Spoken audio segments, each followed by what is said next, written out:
Hey, how are you? This is Tasha M. Dyer, and I am your success coach. And we've been talking about financial literacy. Financial literacy, something so important to me. It's a topic that is so near and dear to my heart because I've learned 4 out of 5 Americans, 4 out of 5 people, 4 out of 5 individuals, we just don't do it and we don't do it right. Financial literacy is just something that is not taught to us. It is just something that we are not educated on. We are educated in every aspect of our life, but not financial literacy. We are literally taught how to do everything. We're taught everything from driver's education. We are taught what are we not taught? Let's think about it that way.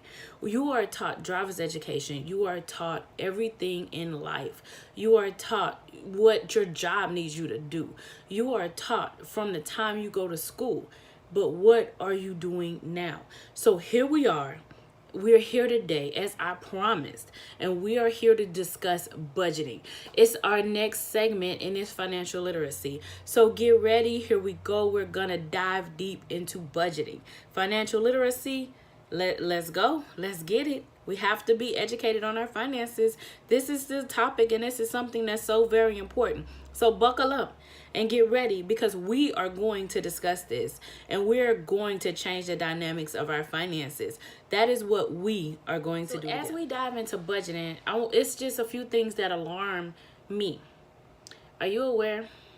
Because it has to come full circle that 4 out of 5 Americans, 4 out of 5 actually live check to check. Okay, check to check. And in this check to check, 23%, only 23. So that is, even in the check to check, a few of you guys have literally gotten your emergency funds together. Only a few though, because 23% of Americans have enough money for that emergency. So we're talking about a 6 months emergency that we have put in place.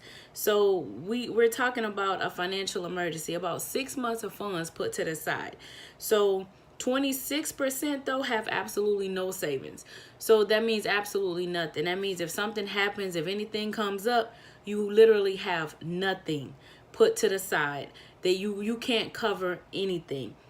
So what we're talking about today, once again, is budgeting, because we have to get a grip on our finances.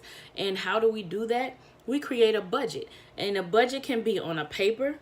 A budget can be done on a spreadsheet, software. It just has something you have to see. You literally have to see the budget though. You have to be able to look at the budget. And that is how you're going to begin your healthy financial future. So don't worry about what happened in the past. Don't worry about what we did previously. Don't worry about any of that other stuff. It's about today. Your budget is going to start today. It's about learning how to manage your finances today. It's about taking control of it today, because that is what we're doing now. So your budget is how you're going to begin to manage your finances. And ultimately, you can ultimately end up saving thousands of dollars, because if you don't see it and if you don't account for it and you don't know what you're doing, you're going to nickel and dime your money away, regardless of how much you think or you don't think that you make, regardless of how much you think or you don't think that you have. You really are nickel and diming your money. First thing that we want to do in creating this budget is we want to analyze our finances. So we have to analyze your money. So we want to get on track and we want to add up all our income. That means add up everything that we're making. So we want to add up all the income, okay? I'm not talking about your gross income. Okay, I'm talking about your bring home money. I'm talking about what you actually can spend and use. Now, if you're self-employed or you don't pay taxes for whatever reason, I want you to make sure that you account for those taxes and you put that aside. We have to account for taxes, okay? So we don't want to spend that money. We don't want to put our tax money in our budget. We have to remember that that's an expense that we have to account for. So if you're already a business owner, or you're already along the field, or you don't get the taxes taken out of your, whatever the reason is, you want to make sure that you check for that as well. So you want to make sure that that's not included in the budget. So we only want to calculate and use our take home, our bring home, our net. We do not want to use our gross income. So because that gross income is the income that we got to pay taxes. So, I mean, Uncle Sam has to get his money. So, but we want to create our budget from the money that we're allocated that we can use. After that, you want to evaluate your finances. What are you spending your money on? So you're going to have some expenses that just don't change. So what am I talking about? You got your rent or your mortgage or your car note, your car insurance, your cell phone bill. You have certain expenses that literally do not change from month to month. So those are the expenses that you don't want to change. But then you have things like food and entertainment that do fluctuate, that actually do change from month to month. So those expenses, you want to look at a 3-month average. So, Tasha, I don't have the receipt anymore. Well, guess what? Look at your bank statements. You actually, remember I told you this is going to take a little work. You need to understand what you're spending. Look at your bank statements. Get involved in your finances. Look at what you spent. Get your receipts. See, it's beautiful because your banks, your online banking account, they put these little tabs on there that actually tell you, and they put them in categories of what you've actually been spending.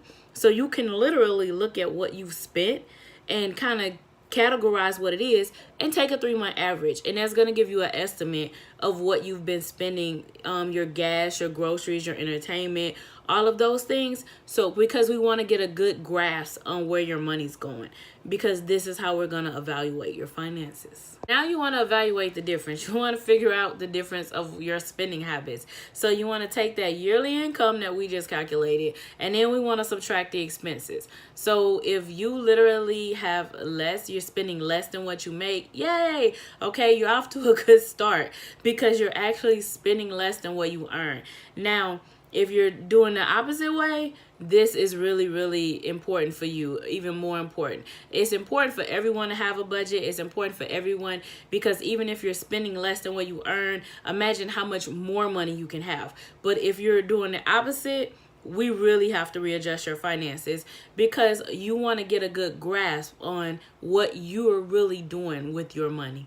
So now that we began to understand what our money is and where we are financially, we want to track that and we want to set goals. So before we go any deeper, you want to set those goals. So we want to know what type of budget and why we're creating it.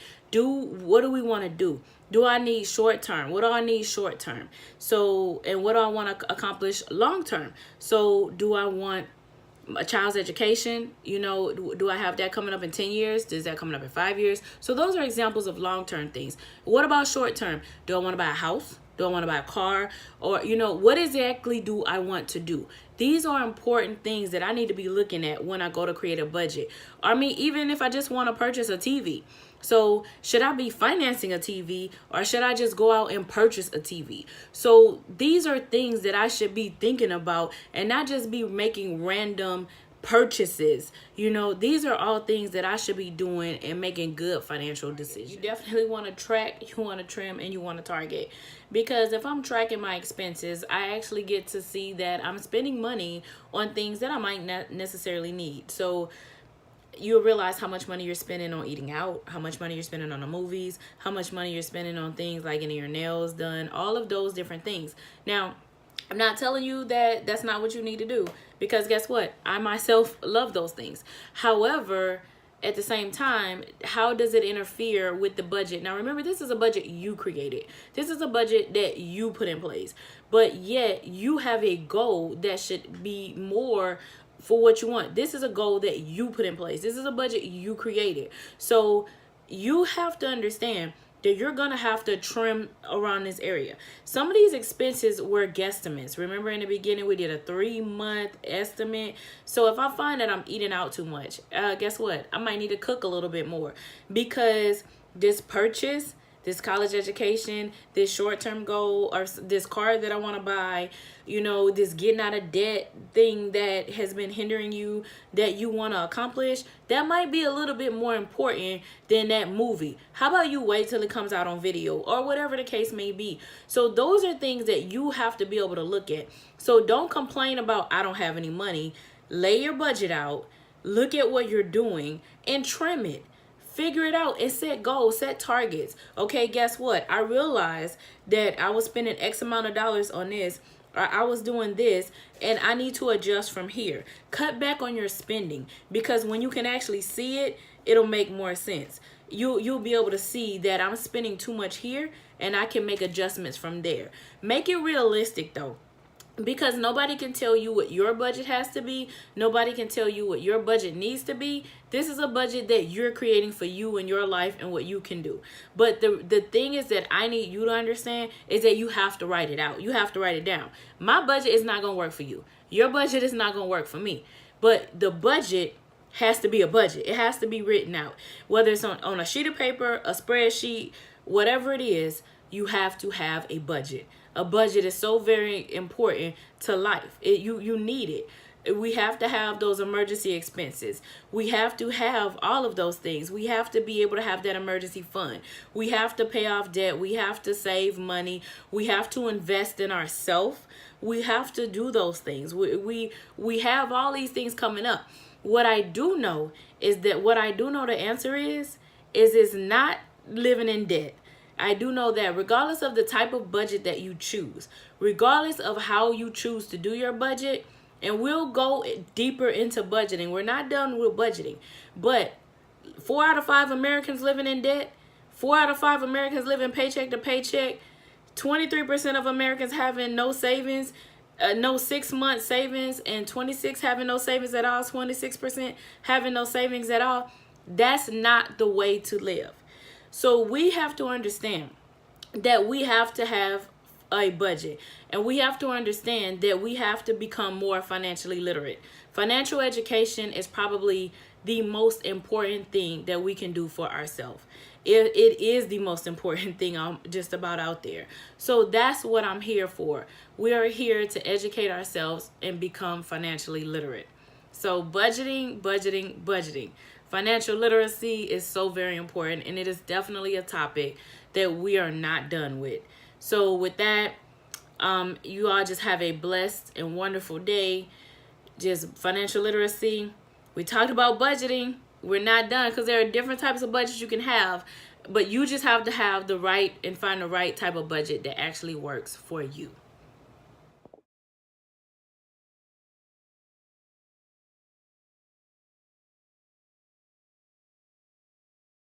Financial literacy, we've got to have it. You got to do it. It's got to get done. Financial literacy. Be blessed.